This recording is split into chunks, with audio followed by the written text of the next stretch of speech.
누가복음 21장 29절에서 38절입니다. 이에 비유로 이르시되 무화과 나무와 모든 나무를 보라. 싹이 나면 너희가 보고 여름이 가까운 줄을 자연히 아나니 이와 같이 너희가 이런 일이 일어나는 것을 보거든 하나님의 나라가 가까이 온 줄을 알라. 내가 진실로 너희에게 말하노니 이 세대가 지나가기 전에 모든 일이 다 이루어지리라.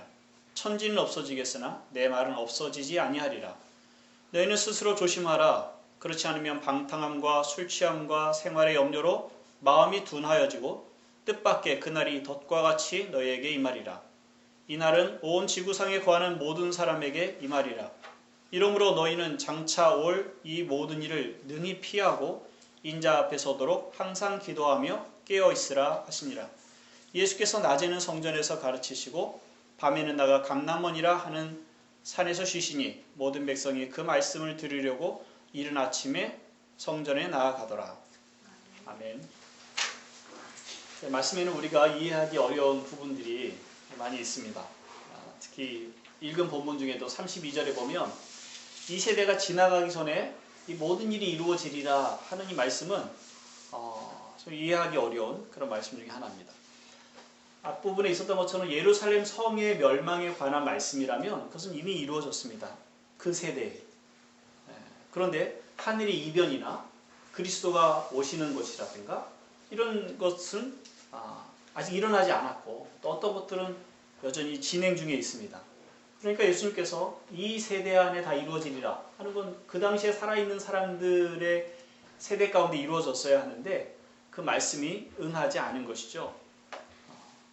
그런데 이제 지난주에 말씀을 드렸던 것처럼 성경의 예언이 그 시간의 골짜기를 무시하고 한 장의 그림 안에 다 집어넣었다 하는 말씀을 드렸죠. 여러 시대에 일어날 일들을 그려놓은 것입니다. 그런데 이 세대 안에 다 이루어지리라 하는 이런 말씀을 통해서 그 예언이 얼마나 확실하게 일어날 것인지에 대한 그 확실성, 그리고 그 예언을 받는 사람들이 그 세대에서 어떻게 긴장하고 긴박함을 가지고 살아가야 되는지에 대한 그 의도를 담고 있다. 그렇게 우리가 이해하면 좋겠다고 생각이 듭니다.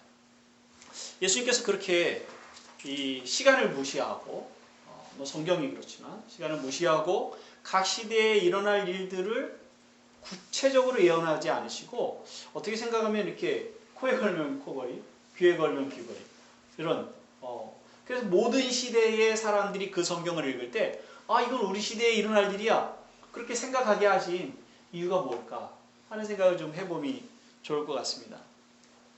만약 이것이 좀 더 구체적으로 예언이 되었다면 사람들이 어떻게 반응을 하겠습니까? 그 구체적으로 일어나는 그 사건들이 어떻게 일어날지에 대해서 보다 더 많은 관심들을 갖게 될 것입니다. 그래서 그 관심이 이 현실의 삶으로부터의 도피로 일어나는 거죠. 도피가 일어나는 거죠. 왜냐하면 이 현실의 삶은 중요하지 않습니다. 왜냐하면 그 예언대로 될 것이니까. 이런 기계적인 운명론.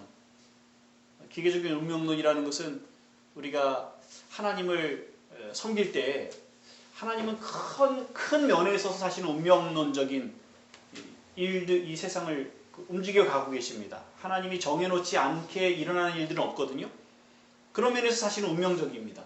그러나 그 일이 우리가 넉넉고 가만히 있어도 저절로 되는 식으로 성경에 말하고 있지 않고 끊임없이 그 역사에 우리를 참여시키고 불러내시고 그리고 우리가 기도하고 하나님을 섬기는 일들을 통해서 하나님이 이 역사에 참여하시는 것처럼 그래서 운명이 정해져 있지 않은 것처럼 그렇게 그려집니다.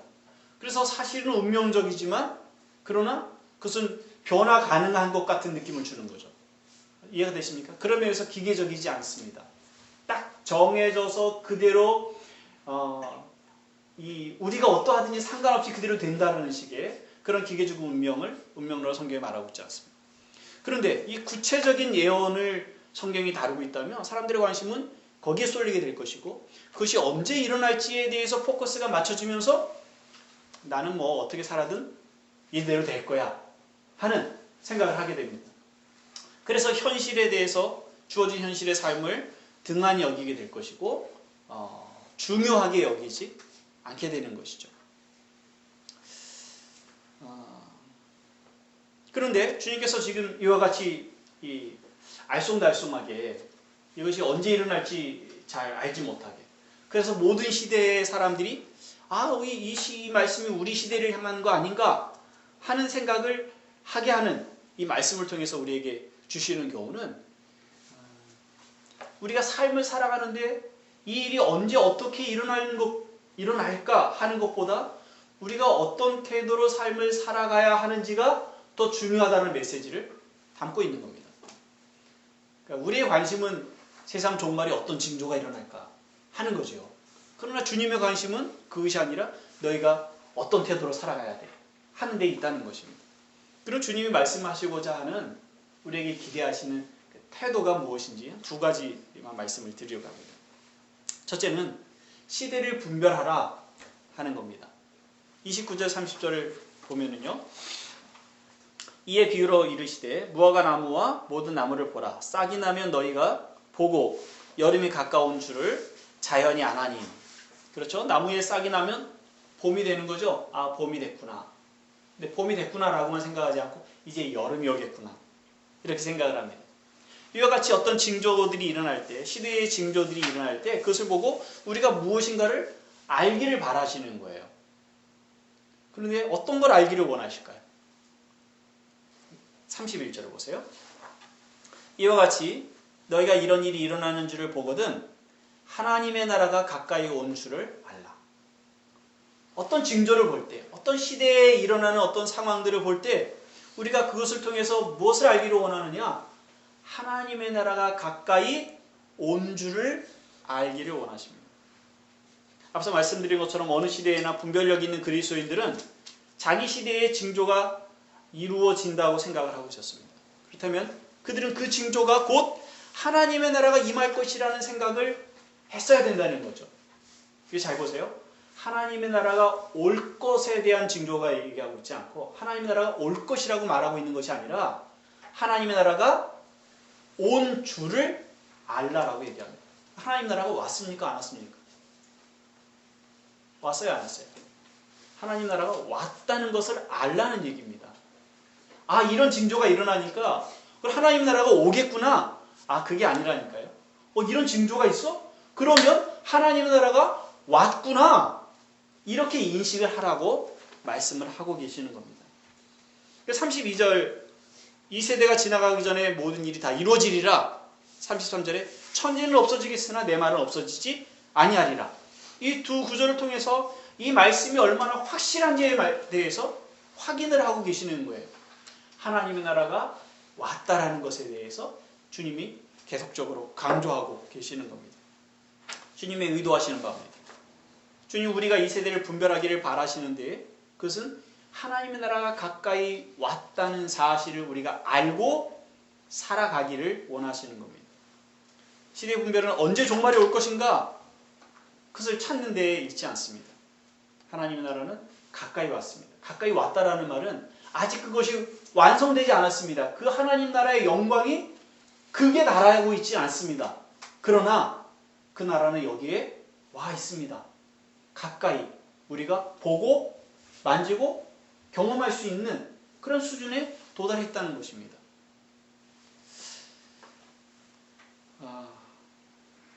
지금 우리가 살고 있는 이 세상은 말 그대로 종말을 향해 치닫고 있습니다. 그런데 그 종말에 대한 이 긴박함 또한 잊어버린 상태입니다. 20세기 말에는요, 불과 지금 몇 년 안 됐죠. 20세기 말이라고 해도 이제 13년, 14년 전입니다. 20세기 말에는 이 지구의 종말의 시계를 그릴 때 뭐 한 5분, 또 어떤 거는 1분, 이제 1분만 지나면 이제 종말이야. 이런 종말의 시계를 그렸었거든요. 그래서 2001년이 과연 올 것이냐, 2001년이 올 것이냐, 이런 얘기들을 늘 했었죠. 그 세상에 뭐 사회학자들 나름대로 정보들을 가지고 이제 종말이다. 그렇게 생각을 했습니다. 꼭 핵전쟁이라도 일어나서 전 세계가 멸망할 것처럼 그런 얘기를 했죠. 또 교회 안에서는 교회의 나름대로 늘 이 문제에 있어서 긴장하고 이제 곧 주님이 오실 것처럼 그렇게 생각을 했습니다. 그런 분위기가 있었기 때문에 다미성교회 같은 지난번에 말씀드렸던 1992년에 종말이 있을 것이다. 1999년에 종말이 있을 것이다. 이런 얘기들이 그런 분위기 속에서 나온 것이지 사람들의 마음에 공감을 불러일으키지 않았다면 그런 말들이 나올 수가 없는 거거든요. 근데 지금은 이제 그런 종말적인 긴장함까지도 다 이제 잊어버린 상태에 있습니다. 이게 훨씬 더 종말적인. 어디서든 희망을 찾아보기가 어렵지 않습니까? 이게 다 포기한 겁니다. 정말 올 테면 와봐. 온다고 우리가 긴장한다고 애쓴다고 달라질 것 아무것도 없어. 하는 이미 우리의 심리적인 그 종말의 상태에 우리가 놓여 있는 거죠. 근데 이런 속에서 우리가 봐야 되는 것이죠. 무엇을요? 하나님 나라가 여기 있다 하는 것입니다. 하나님의 일하심이 참 이상합니다. 하나님의 나라가 왔다라는 인식을 우리가 보통은 어디서 하게 되느냐면 교회가 부흥할 때입니다. 예를 들어서 우리나라 같은 경우에 1980년대를 지나오면서 굉장히 많은 사람들이 교회에 몰려 들어왔습니다. 그래서 교회를 말 그대로 차리기만 하면 사람들이 들어온다고 생각을 했습니다. 그럴 때 야, 하나님의 나라가 왔구나 이런 생각을 아마 했을 겁니다. 이제 하나님의 나라 그리스도가 오셔서 왕권을 가지고 통치하는 시대가 됐어. 이제 그 시대가 곧 올 거야. 이런 생각을 하는 거죠. 근데 그것이 우리나라에만 있었던 것이 아니라 1900년대에 들어와서 굉장히 많은 부흥을 경험했던 나라들이 있습니다. 그 나라의 그 부흥의 경험들을 본 신학자들이 어떤 생각을 하냐면 그렇지 이것이 하나님의 나라야 이렇게 생각을 했었어요. 그런데 시간이 지나고 나니까 그게 아니었던 거예요. 근데 그렇게 부흥의 시대에 하나님의 나라를 말하는 것은 인정이 됩니다. 공감이 되는 거죠. 그런데 지금 예수님이 말씀하시는 것은 그런 분위기가 아니죠. 세상이 멸망할 것 같은 징조가 일어나는 그 상황에서 주님이 말씀하시는 거예요. 너희가 그런 징조를 보거든 하나님의 나라가 가까이 온 줄로 알아라. 이렇게 말씀하세요. 하나님이 이렇게 일하신다는 것에 대해서 우리가 잘 이해하기 어렵습니다. 조금 전에 말씀드렸던 것처럼 이 세대의 분위기들, 부패는 더 악으로 치닫고 이 세상의 경제와 정치는 하나님의 나라가 다 있는 것처럼 움직여지지 않고 하나님이 과연 여기 계신가? 이 땅에 계신가? 하는 의문을 갖게 할 만한 일들이 더 많이 일어나고 있습니다. 어느 자료에 보면은 5초에 한 명씩 아이들이 죽어가고 있다. 우리가 이 말하고 있는 동안에도 계속 한 명의 아이들이 죽어가고 있어요. 굶주려서 허덕이고 있는 사람들은 술을 헤아릴 수도 없고요. 과연 우리가 그 속에서 하나님의 나라가 있다. 그렇게 인식할 수 있을까요? 참 어려운 일입니다. 하나님의 일하심이 그와 같다는 거죠. 그런데 구약의 성경 등을 보면 실제로 하나님이 그렇게 일하셨던 예들이 있습니다. 예를 들어서 이스라엘 백성이 애굽에 내려가서 종노릇을 했습니다. 그 종노릇한 역사가 400년입니다. 400년 동안 어느 민족의 종노를 했던 역사를 지구상에 찾아볼 수 있을까요? 찾아보기 어려울 것 같습니다. 그런데 그 400년 동안 이스라엘 백성이 살아남은 거죠. 신앙이 살아남았어요. 가치관이 살아남았어요. 문화가 살아남았어요. 그래서 이 세계에는 두 종류의 세계관이 있습니다. 하나는 말 그대로 이제 세상적, 세속적인 세계관이 하나 있고요. 또 하나는 히브리적, 유대 히브리적 기독교, 유대 히브리적 세계관이 남아있습니다. 성경적 세계관을 성경적 세계관이라고 얘기하지 않고 유대 히브리적 세계관이라고 얘기를 합니다. 그 민족이 가지고 있었던 그 세계관, 유일신 중심의 세계관. 그래서 두 가지로 나눠져 있는 거예요. 그들의 세계관이 살아있습니다. 역사가 남아있습니다. 400년 동안 노예살이를 했음에도 불구하고 그들이 더 이상 하나님을 기억하지 못할 것 같은 가장 최악의 상황에 하나님이 모세를 준비시키시고 모세를 통해서 그 땅 가운데 이스라엘 백성을 구해내십니다. 그리고 가나안 땅으로 옮겨놓으십니다. 아무 희망도 남아있지 않을 것 같은 상황에서 하나님의 일하심이 분명하고 명확하게 드러나게 된 것이죠. 이스라엘 역사에 비슷한 사건이 또 있죠. 이스라엘 백성이 범죄합니다. 더 이상 하나님이 참아내기 어려울 정도로, 더 이상 하나님이 기다리기 어려울 정도로 부패합니다. 그래서 하나님의 영광이 하나님의 성전으로부터 떠납니다. 그럴 정도로 이스라엘 백성들이 부패합니다. 그래서 바벨론에 의해서 침략하게 하고 웬만한 것들을 다 가져가게 합니다. 사람이든 물질이든. 그리고 그 땅에는 정말 필요 없는 유익하지 않은 사람들만 남게 됩니다. 그래서 70년의 시간을 바벨론 땅에서 이국 땅에서 보냅니다. 70년이 지나서 나중에 사람들이 돌아오게 됩니다만 더 이상 돌아가고 싶지 않아서 남아있는 사람들의 수가 훨씬 더 많은 그런 상황까지 가게 됩니다. 근데 그런 상황에 이르게 되는 그 70년이 지났을 때에 하나님은 거기서 남은 자들을 대부분의 사람들이 아니라 고국으로 여전히 돌아가고 싶어 하는 사람들, 남은 사람들을 데리고 다시 이스라엘을 세우십니다. 하나님이 일하시는 방법입니다. 지금 우리가 하나님의 일하심이 여기 없는 것 아닌가 하는, 이미 400년이 지나서 다 잃어버린 것 같은 소망이 없는 시간, 70년이 지나서 그 땅에 사람들이 돼버리고 그 땅의 관리가 되고 그 땅의 한 사람이 되고 그 땅 곳곳에 흩어져서 뿌리를 내리고 자식을 낳은, 그래서 더 이상 돌아가고 싶어하는 사람이 아무도 없을 것 같은 바로 그 시기에 하나님이 하나님의 백성들을 찾아 나서신 거죠. 그리고 그들을 불러내셔서 하나님의 나라를 세워가십니다. 지금이 하나님이 일하시는 방법도 그와 같을지 모르겠습니다. 우리는 더 많은 사람, 더 큰 일들, 성공적인 우리가 생각하는 그런 하나님의 나라를 우리는 생각합니다.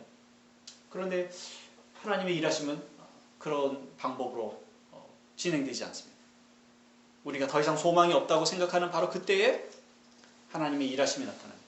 그런 하나님의 성격이 괴팍해서 우리를 그 고난 가운데 계속 밀어 넣으셨다가 짠하고 나타나시는 그런 분이 아니라 우리의 죄악이 우리의 상황을 그렇게 극악한 데까지 몰고 가게 하는 것입니다. 하나님 끊임없이 참아내시고 기다리시고 인내하시며 부르시는 거죠. 돌아오라 돌아오라 돌아오라. 그런데 우리가 그것을 거부합니다. 거절합니다. 끝없이 우리의 욕망을 쫓아 살아갑니다. 하나님이 구원하지 않으신 것이 아니라 우리가 그것을 거부하고 거기까지 가는 거죠. 근데 그 마지막 순간에 하나님이 우리를 구해내시기로 결정을 하시는 겁니다. 하나님, 우리의 최악의 시간이 사실 하나님의 심판의 시간입니다. 그러나 동시에 하나님의 은혜의 시간입니다. 지금은 그런 의미에서 최고의 하나님의 영광이 나타날 그 하나님의 나라가 완성될 그 시기를 향해서 가고 있습니다만은, 그러나 지금 이 과정도 하나님의 나라의 시간들입니다. 예수님께서 그것을 알라 그렇게 말씀하고 계십니다. 예수님께서 마리아의 몸을 빌어서 세상에 태어나셨을 때 임마누엘, 하나님 우리와 함께 하신다 하셨어요. 하나님의 나라가 시작이 된 겁니다. 사람들이 인식하지 못하죠. 30년이 지나서 예수님께서 사람들에게 오셔서 하나님 말씀을 전합니다. 이사야의 말씀을 전하며 그 말씀이 지금 너희 귀에 응하였다. 그 말씀이 이루어졌다. 내가 곧 인자요 하나님 보내신 메시아다 하는 말씀을 전하면서 하나님의 나라가 이루어졌다고, 하나님의 나라가 가까이 왔다고 선포하기 시작하셨습니다. 점점 구체적이 되어가는 거죠.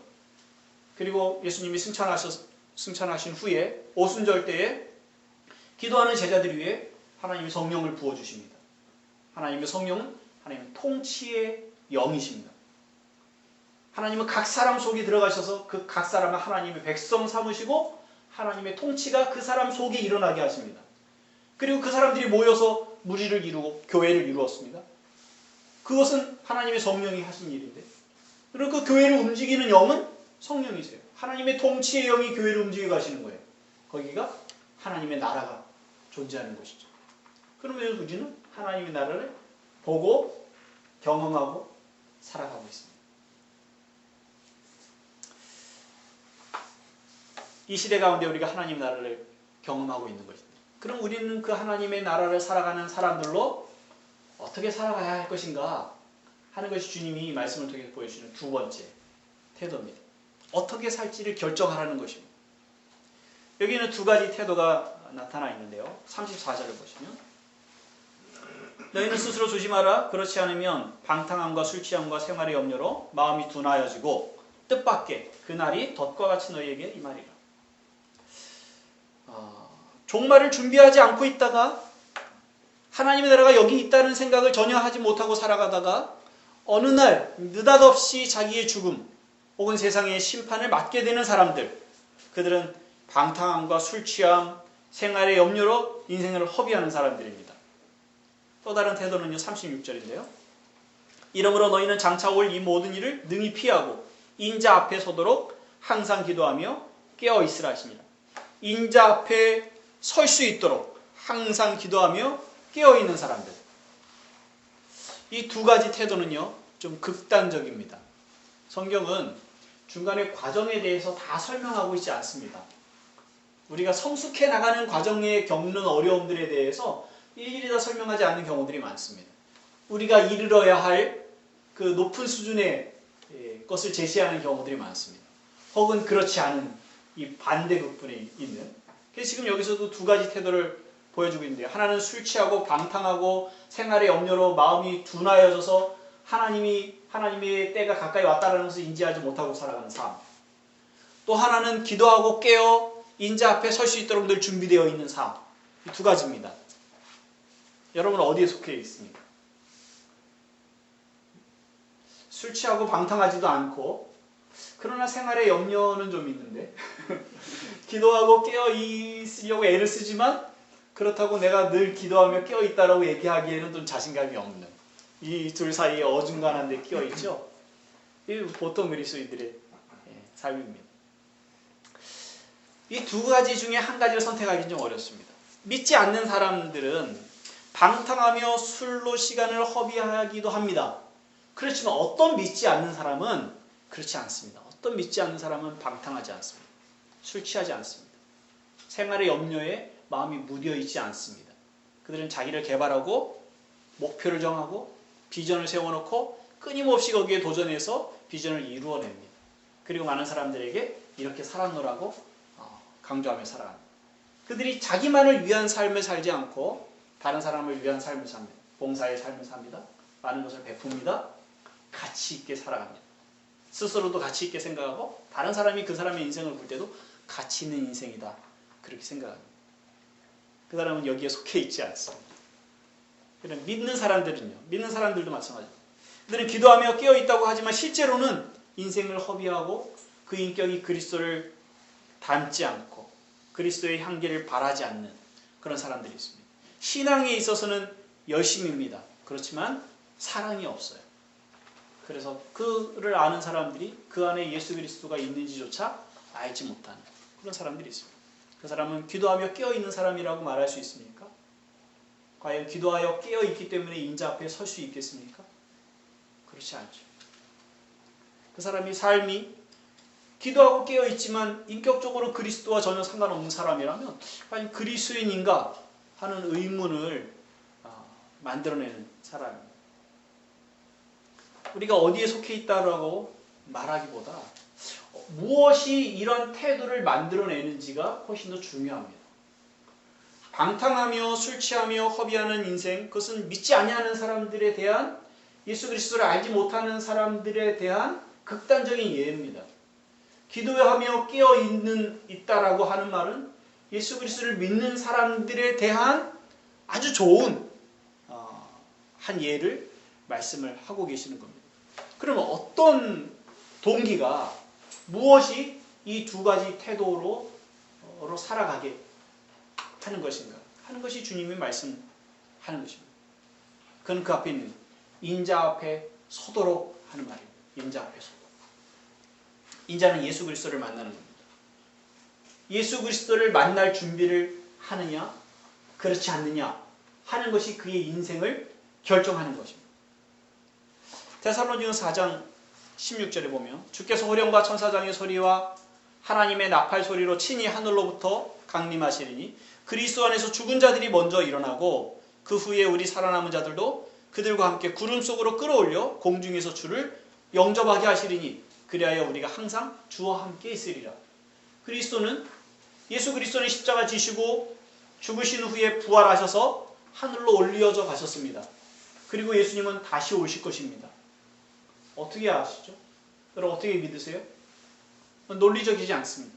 그러나 하나님의 성령이 우리 안에 오셔서 우리의 영을 새롭게 하실 때에 우리의 마음과 우리의 지식과 우리의 의지가 새롭게 되어지는데, 우리의 지식이 논리로 받아들이는 것이 아니라 예수께서 말씀하신 그 말씀을 근거로 우리는 그걸 알게 되고 믿게 되고, 그것이 우리의 생각의 한 부분을 차지하게 되는 거죠.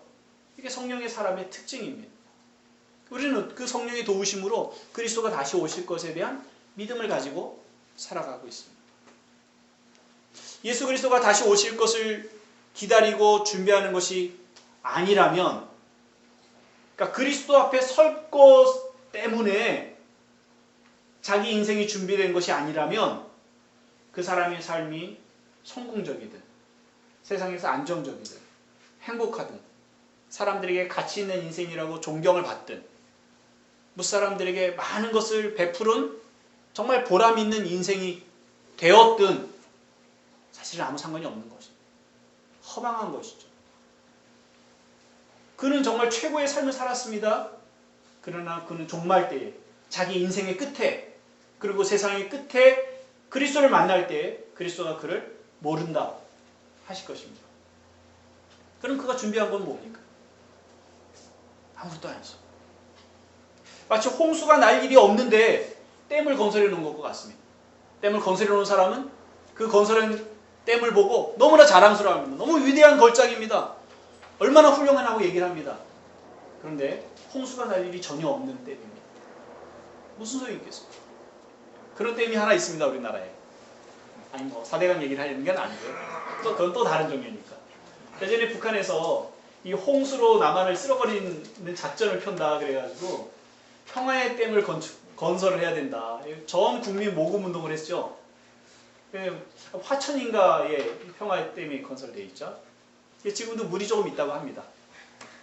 그 당시에는 대단한 일이었습니다. 그 정말 북한의 전쟁을, 전략을 우리가 이겨내는 것처럼 그렇게 생각을 했습니다.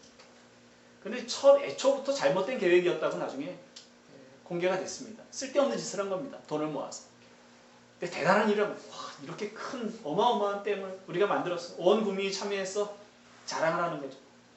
성전의 아름다운 돌을 자랑하는 유대인들의 모양처럼. 근데 아무 쓸데없는 짓을 한 거죠. 홍수를, 그 물을 받아낼 일이 없는 댐이 되어버리고 말았어요. 우리 인생이 그와 같다면 그게 무슨 소용이겠습니까? 이 땅에서 가치 있고 보람된 인생을 살아간다는 것이 무슨 의미가 있겠습니까? 근데 그리스도를 기다리는 사람의 태도는 어떠해야 됩니까? 그는 자기를 성결하게 하는 것입니다. 요한일서 3장 1절 찾아보겠습니다. 요한일서 3장입니다. 요한일서 3장 1절부터 3절인데요. 같이 읽어보겠습니다. 시작. 보라, 아버지께서 어떠한 사랑을 우리에게 베푸사 하나님의 자녀라 일컬음을 받게 하셨는가. 우리가 그러하도다. 그러므로 세상이 우리를 알지 못함은 그를 알지 못함이라. 사랑하는 자들아, 우리가 지금은 하나님의 자녀라.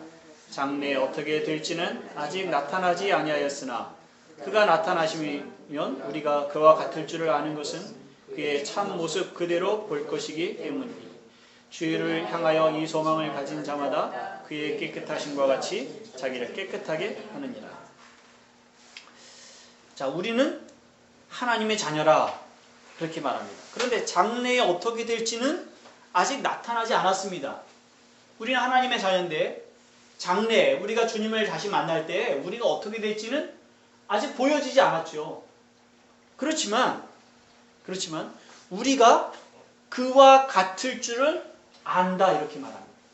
그러니까 사도 요한이 편지를 쓰면서 우리의 지금의 모습은 이렇게 좀 연약하고 이 세상에서 갈등하고 고민하며 살아갑니다. 근데 우리는 하나님의 자녀인데 우리가 나중에 어떻게 될까? 가보지 않았으니까 아직 그 장래가 오지 않았으니까 알지 못한다. 아니요, 그렇지 않다. 우리는 안다. 우리가 주님을 만나면 우리가 주님과 같아졌다는 사실을 알게 될 것이다. 이렇게 얘기하고 있습니다. 이 사도 요한의 말을 따르면 우리가 그것을 믿는다면 우리 동일하게 생각을 해야 됩니다. 우리가 주님을 만나면 우리는 주님과 같을 것입니다. 참 얼마나 영광된 일입니다. 뭐가 같을까요? 어떤 분은 이 같다는 것 때문에 아마 우리도 예수님과 같은 연령, 예, 그런 외모를 가지고 있지 않을까. 뭐 그렇게 얘기를 합니다. 그런데 이 외모에 대한 얘기는 아닙니다. 그렇죠? 그러나 우리의 외모도 정말 아름답고 예수님이 가지신 영광의 외모가 예수님이 영광의 모습으로 계신다면 이 땅에 계실 때는 사람들이 예수님을 30대의 젊은 사람으로 보지 않고 50대 정도로 봤습니다. 너무 힘들게 사셨던 거예요. 짧은 시간이었지만 일단 40년 살아갈 동안에 집에서 가장으로 사셨고 목수의 일을 하셨으니까 투박한 그런 모습이었을 것입니다만은 이 3년의 공생애 동안엔 기도하시고 사람들 만나시고 사역하시고 끊임없이 에너지를 쓰시는 일을 하셨죠. 그래서 아마 좀 죄송한 표현이지만 폭삭 늙으셨던 것 같습니다. 그래서 사람들이 볼 때 네가 아직 50도 안 됐는데 이런 식의 표현을 씁니다. 그러니까 50이 되어 보일 정도로 외모가 많이 늙으신 거죠. 그대로 계신다면 우리도 우리 모습도 그대로 되겠습니까? 아마 우리가 보기에 아름다운 모습으로 계실 거라고 생각이 됩니다. 분명히 육체로 계십니다. 우리가 주님을 만났을 때 외모뿐만 아니라 우리의 인격이 그리스도를 닮아 있을 것입니다.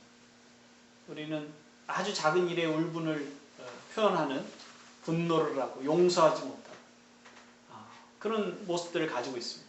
그러는 주님처럼 인자하게 용서하고 용납하고 사랑하고 마음의 요동이 없는 그런 말 그대로 우리가 생각하는 저 사람 참 성자 같아 하는 그런 모습들을 우리가 갖게 될 것입니다. 기대가 되십니까? 우리가 그와 같게 될 것입니다. 그렇다면 우리가 그와 같이 될 줄로 안다면 우리는 어떻게 살 것인가? 그것을 이제 그 뒤에 얘기하고 있는데요. 3절을 보세요. 주를 향하여 이 소망을 가진 자마다 그의 깨끗하심과 같이 자기를 깨끗하게 하느니라. 우리가 그리스도와 같이 될 것을 아는 사람이라면, 그것을 소망하는 사람이라면 그 소망은 여기에 나의 삶의 변화를 일으키는 겁니다. 내가 그리스도를 그렇게 닮는 거야? 그러면 내가 그렇게 힘써야 되겠구나. 그런 생각을 하게 된다는 거죠. 어느 날 내가 죽고 일어나면 그렇게 될 거니까 여기서는 아무렇게나 살아도 괜찮아 하는 사람은 그런 소망을 기대하지 않는 사람입니다. 소망이란 미래의 것이지만 그것은 현재의 삶을 움직이는 힘이 있는 것입니다. 그래, 만약에 그것을 소망한다고 말하면서 여기서 성결한 삶을 살아내려고 몸부림하지 않는다면 사실은 그 사람 안에는 소망이라는 것이 없는 것입니다. 그것은 자기를 속이는 것이고 자기도 자기에게 속고 있는 것이죠. 그리스도 앞에 설 것을 기대하는 사람, 그것을 준비하는 사람의 삶의 태도는 거룩함입니다. 성결함입니다. 그런데 주님이 그렇게 말씀하지 않고 기도하며 깨어있으라 이렇게 말씀하십니다. 기도하며 깨어있으라. 인자 앞에 서도록 너희가 인자 앞에 설 것이야? 그러면 그것을 준비하기 위해서 기도하고 깨어있으라 이렇게 말씀하셨지 거룩하라 그렇게 말씀하지 않으십니다. 그래서 우리는 이 말씀을 그대로 기도하는 데에 힘을 다합니다. 교회 가는 데에 에너지를 다 쏟습니다. 거룩하려고 힘쓰지 않고 사랑하려고 애쓰지 않습니다. 그런데 주님의 말씀은 아까 말씀드린 것처럼 원칙적인 걸 말씀하신 겁니다. 기도가 무엇을 낳죠? 기도가 거룩함을 낳습니다. 우리 무속적 기독교라는 잘 쓰는 표현은 아닙니다만은 그런 말이 있습니다. 무속적 기독교. 무속신앙이라는 것은 자기의 성공과 자기의 안녕을 위해서 그 무엇인가에 비는 겁니다. 하늘이 됐든 땅이 됐든 바위가 됐든 돌이 됐든 그 어떤 대상을 향해서 자기의 욕심껏 빌고 그것을 얻어내려고 하는 것이 무속신앙입니다. 모든 종류의 것들이 그 안에 묶여서 얘기할 수 있습니다. 그런데 무속신앙인들이 가지고 있는 그 기도, 그것이 불교가 됐든 어떤 종교가 됐든 무당이 됐든 그 비는 내용과 기독교인들이 하나님께 비는 내용에 차이가 있습니까? 차이가 없어졌습니다. 없어졌어요. 적어도 한 20년 전만 해도 그것을 빌 때, 자기의 필요와 자기의 욕심을 위해서 빌 때에 적어도 이런 예의적인 문구를 썼습니다. 하나님의 영광을 위하여. 하나님의 영광을 위해서 제가 잘 되게 해주셔야 됩니다. 하나님의 영광을 위해서 우리 아이가 이 대학에 들어가야 됩니다. 하나님의 영광을 위해서 우리 남편이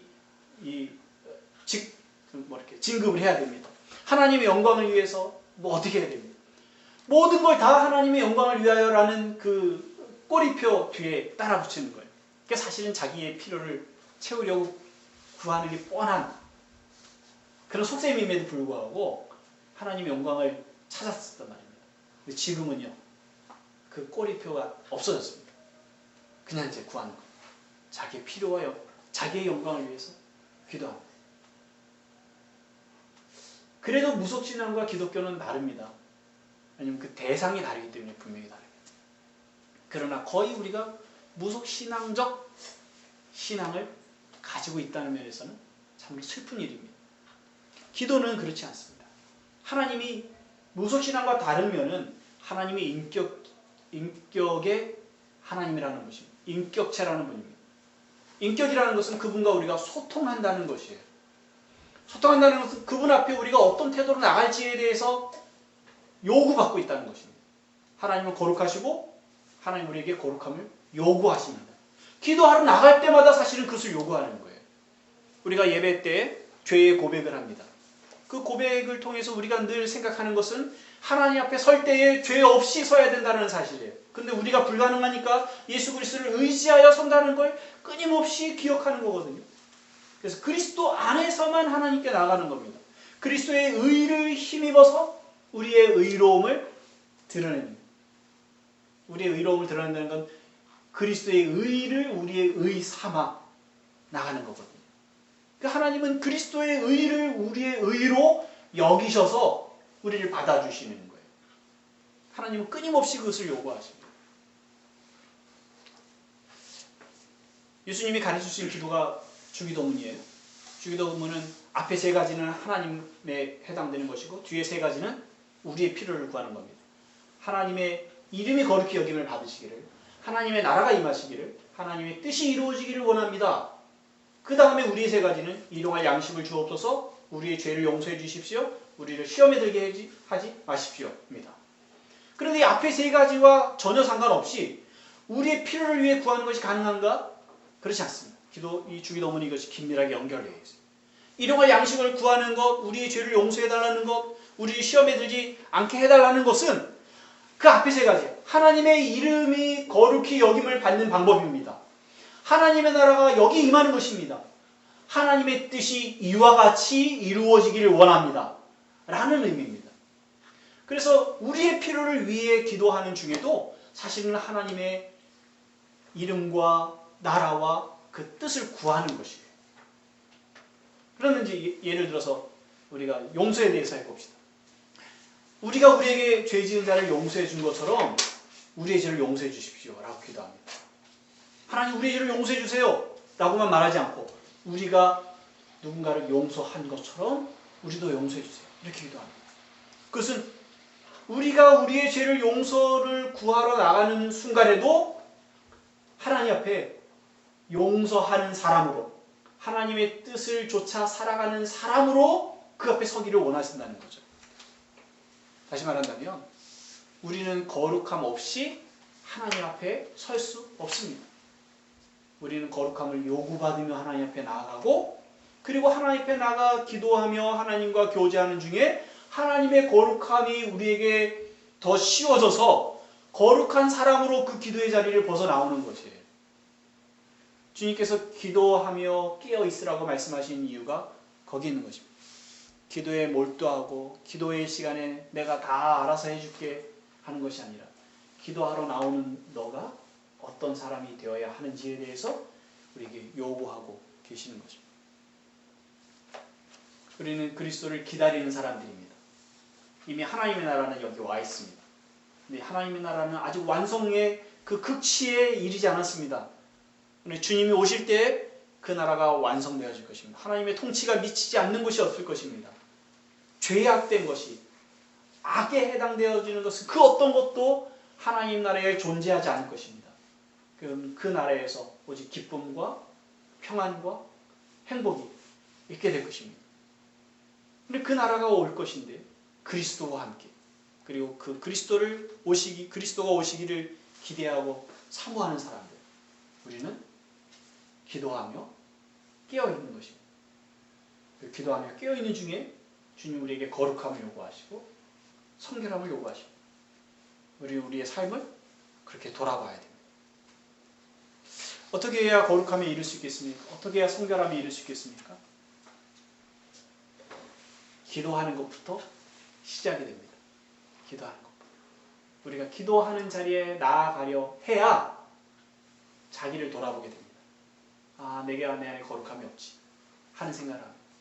기도하는 자리에 나아가려고 할 때에 비로소 은혜가 필요하다는 사실을 더 명확하게 깨닫게 됩니다. 그리고 기도의 무릎을 꿇어 내가 거룩하지 못했던 것에 대해서 회개합니다. 그리고 그 기도의 자리에서 하나님 저를 거룩하게 하옵소서라고 기도하게 됩니다. 그래서 우리가 주님을 만나기 전에 우리의 삶을 돌아보고 후회를 한다면 아, 내가 무엇을 더 하지 못했어 라는 것을 후회할 거라고 생각되지 않습니다. 제 생각에 우리가 후회하는 것은 아마 이걸, 아, 내가 좀 더 기도할 걸, 좀 더 내가 하나님의 은혜를 구할 걸, 좀 더 하나님과 만나는 시간을 많이 가질 것, 좀 더 하나님의 뜻하심이 무엇인지를 이해하려고 힘쓸 것, 그런 후회들을 우리가 하지 않겠습니다. 우리가 복음을 전하려고 수고하고 애씁니다. 교회를 세워가기 위해서 많은 시간과 노력을 기울입니다. 그런데 그 일들이 우리의 애씀으로 되어지는 것이 아니라 하나님의 돕는 은혜와 역사로 일들이 이루어지는 것이거든요. 그렇다고 해서 우리가 아무 일도 하지 않는다는 것이 아니라 좀 더 그 문제를 하나님 앞에 말씀을 드릴 것, 복음의 증거되기를 위해서 더 많이 말씀을 드릴 것, 이 땅에 부흥이 오기를, 전 세계에 부흥이 일어나기를 더 내가 하나님 앞에 더 구할 걸, 그런 중에 하나님께서 우리를 사용하셨을 텐데 하는 그런 후회를 우리가 하게 될 것이 분명합니다. 그러지 않았으면 좋겠습니다. 힘 닿는 대로 주님을 기다리시는 여러분 모두가, 또 제가 기도하며 깨어있게 힘쓰시는 그런 삶의 태도를 견지해 가시기를 바랍니다. 이렇게 기도하겠습니다. 하나님 아버지, 저희들의 눈을 열어서 이 시대를 분별할 줄 알게 하여 주옵소서. 특별히 이 시대 가운데 하나님의 나라가 온 것을 아는 그런 믿음과 지식을 허락하여 주옵소서. 우리가 이제 곧 완성될 하나님의 나라, 그리스도께서 오실 것을 기대하며 살아갑니다. 역시 멀리 우리가 죽어서 일어날 일이 아니라 우리가 우리의 세대 가운데 일어날 일로 기대하며 긴장하며 기도하며 깨어 살아가기를 원합니다. 그 속에서 우리가 그리스도를 닮게 하시고 그리스도만큼 성숙한 자리로 나아갈 수 있도록 은혜를 베풀어 주시옵소서. 성령으로 우리를 충만하게 하여 주옵소서. 기도의 영을 부으셔서 기도의 자리를 찾게 하시고 기도의 자리가 저희들에게 즐겁게 하시고 기도 가운데 하나님의 큰 은혜를 경험케 하여 주시옵소서. 아버지 하나님, 이 공동체 가운데 기도의 영을 부어 주셔서 우리가 더 많이 기도하게 하시고 모여서 기도하게 하시고 흩어져서 기도하며 하나님 나라가 임하기를, 부흥이 오기를, 또 믿는 자가 더하여지기를, 또 믿음의 성숙함이 일어나기를 위하여 기도하게 하여 주옵소서. 감사합니다. 예수님 이름으로 기도하옵나이다. 아멘.